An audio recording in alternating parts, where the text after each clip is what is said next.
तीजापुरा के तिहार छत्तीसगढ़ के पारंपरिक तिहार है। जब पूरे छत्तीसगढ़ में धूमधाम से मना जाते। भाई अपन बहनी ला तीजा लेबर जाते और तिहार के शुरुआत पूरा तिहार से होते। पूरा तिहार के सब जन अपन घर में सुगर रोटी पिठेला बनाते। वही रोटी पिठेला पूरा में भर के नंदी महाराज जात पूरा पटके बर जाते।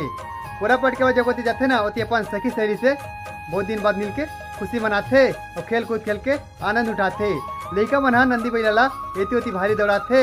ऐसा सुगर अपन नंदी बैला के आनंद उठाते।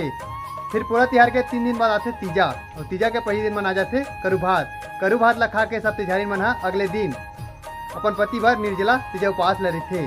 फिर अगला दिन फरहार करते और तीजा के लुगरल पहन के सब जना एक दूसरा घर खाना खाए बर जाते। तो ऐसा धूमधाम से छत्तीसगढ़ में तीजा पूरा तिहार ला मना जाते। अगर ये जानकारी आप मन अच्छा लगी सही तो जन जन तक शेयर कर दो और जम्मो झला तीजा पूरा तिहार के गाड़ा गाड़ा बता। तीजा पूरा के तिहार बहनी